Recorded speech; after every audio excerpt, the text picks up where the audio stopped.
તલાળા તાલુકાના હૃદય સમાન બામણસા જામવાડા માર્ગનો પહોળો કરવાના મુદ્દે હવે રાજકારણ ગરમાયું છે। ભારતીય કિસાન સંઘે મામલતદારને આક્રમક રજૂઆત કરી અને સ્પષ્ટ શબ્દોમાં જણાવ્યું કે જો જંગલ વિભાગ વિકાસનો માર્ગ આડે આવશે તો જનતા આંદોલનનો માર્ગ અપનાવવા મજબૂર થશે। કિસાન સંઘના જણાવ્યા અનુસાર તલાળા ઉના સ્ટેટ હાઈવેનો મહત્વપૂર્ણ ભાગ અંગ્રેજોના સમયથી રાહદારીઓ અને વાહન ચાલકો માટે જીવાદોરી સમાન છે। વર્ષ 1972માં વન અને પર્યાવરણના હક્કોની વહેંચણી થઈ હતી અને રસ્તાઓને જંગલના નિયમમાંથી સ્પષ્ટપણે બાકાત રાખવામાં આવ્યા હતા। એટલું જ નહીં, બામણસા જામવાડાના અને 80 ફૂટના રોડ પર સંપૂર્ણ અધિકાર માર્ગ અને મકાન વિભાગ અને R&Bનો આમ છતાં દિલ્હીથી પર્યાવરણના નામે આ રોડને પહોળો કરવામાં અડચણ ઊભી કરવામાં આવી રહી છે, જે વિકાસની ગતિને અવરોધવાનો સ્પષ્ટ પ્રયાસ છે। કિસાન સંઘે મામલતદાર શ્રીને કરેલી રજૂઆતમાં જણાવ્યું હતું કે જંગલ વિસ્તારમાંથી પસાર થતા તમામ રસ્તાઓ અને R&B હસ્તકના તેના વન વિભાગ કોઈપણ પ્રકારની દાદાગીરી હડતાળ ઊભી કરી શકે નહીં। આ મામલે તંત્ર દ્વારા અંગત રસ લઈને તાત્કાલિક કાર્યવાહી કરવા માંગ કરાઈ છે।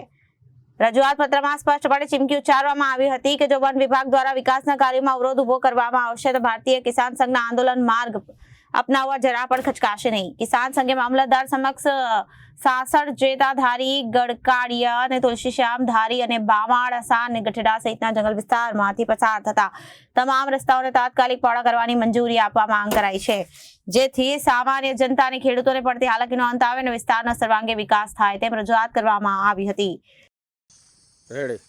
ભરત સોજીત્રા, ગીર સોમનાથ જિલ્લા પ્રમુખ, ભારતીય કિસાન સંઘ। આજે ભારતીય કિસાન સંઘ દ્વારા મામલતદારશ્રીને મુખ્યમંત્રીને આવેદનપત્ર આપવામાં આવ્યું હતું। જામવાડાથી બામણસા રોડ જેનું કામ અટકેલું છે, જે પોળો બનાવવાનો છે, અને એમાં ગુજરાત સરકાર તરફથી પોઝિટિવ વાત કરી અને કેન્દ્રમાં ગઈ છે, પણ કેન્દ્રમાંથી કોઈ કારણોસર છે એની નામંજૂરીની વાત આવી છે કે પોળો રસ્તો બનાવવાથી સિંહોની પ્રજાતિ ઉપર નુકસાન પડે છે, પણ 1947થી અત્યાર સુધીમાં આ રસ્તા ઉપર ક્યારે પણ સિંહોનો કોઈ આવો અકસ્માત બન્યો નથી અને આ રસ્તો પોળો કરવાથી કોઈ જાતનું નુકસાન થાય એવું નથી। અને જો નુકસાન થાય તો જે લોકો અકસ્માત કરે છે એને સજા થવી જોઈએ। એને સામે આટલા આજે 5 લાખ લોકોના આ રાહદારીઓને બાનમાં લેવા એ વ્યાજબી નથી લાગતું અને આ રસ્તાની હાલત પણ એટલી કફોડી છે। એટલે અમે આવેદનપત્ર આપ્યું છે કે આ ટુરિઝમને લગતો આ રોડ છે, એટલે સરકારના અને પદાધિકારીઓ આ વિસ્તારના રાજકીય લોકો આ રસ્તો પોળો બનાવવામાં કેન્દ્ર સરકારને રજૂઆત કરી અને લોકોનો સુખાકારી અંત લઈ આવે એવી અમારી નમ્ર વિનંતી।